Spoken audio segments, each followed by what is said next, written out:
ეს მიწა მხოლოდ მიწა არ არის, ეს არის ისტორია. საქართველო უძველესი ცივილიზაციის ქვეყანაა. ჩვენი სოფელი, საიხე, სწორედ ასეთი ისტორიის მატარებელია. აქ, საბადურის გორაზე, ოდესღაც ძველი ქალაქი არსებობდა, რომლის კვალი დღესაც ინახება მიწის სიღრმეში.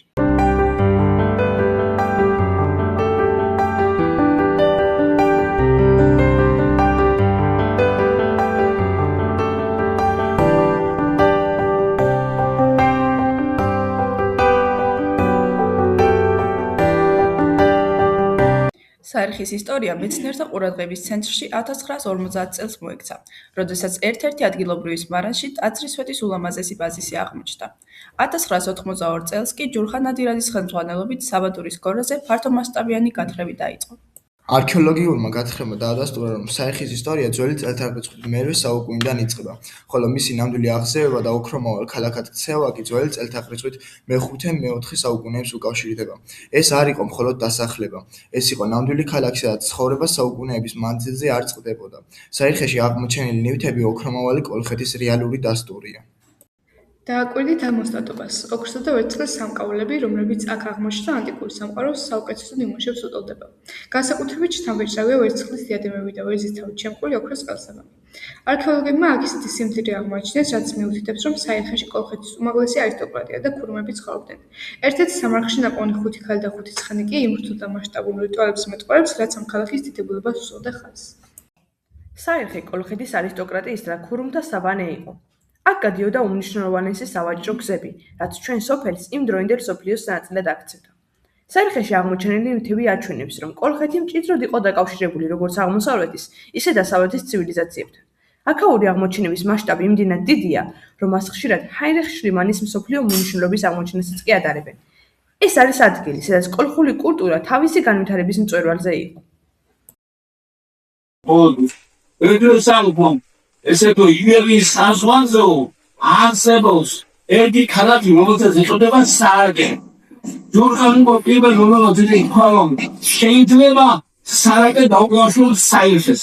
ესე იგი, ჩვენ აი საბადურის გორაზე დავუშვებთ თამაშიან ხოლო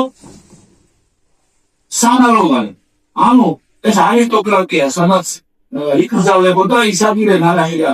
ჩვენ ნანაში არა გვაქვს საერთოდ ნაკალაკარი. გარდანი სვეტის გავლისა, რომელიც გვახსენეთ. ეხლა იცით, რომ საერთოდ დასახლებულია მოსახლეობით, ხო? იგივებათ ყველაფერს. საერთოდ ზღვარაა.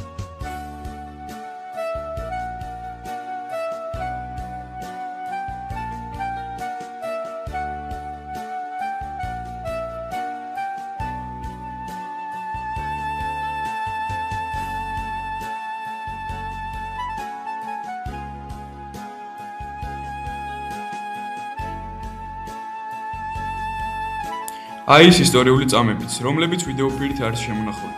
1988 წელი. თქვენ ხედავთ პროფესორ ჯურხან ნადირაძის ექსპედიციას უშუალოდ მუშაობის პროცესში.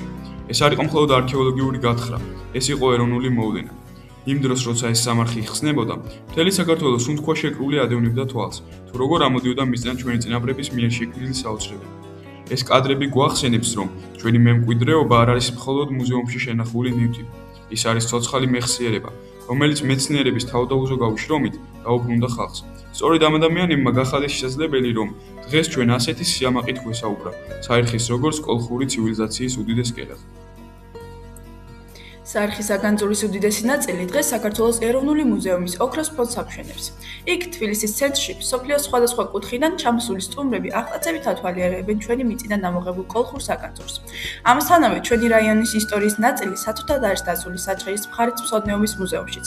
ეს ნივთები ჩვენი სოფლისა და მთელი ქვეყნის სიამაყეა, რომელიც კიდევ ერთხელ გვახსენებს, რომ ჩვენი კულტურა მსოფლიო ცივილიზაციის განუყოფელი ნაწილია.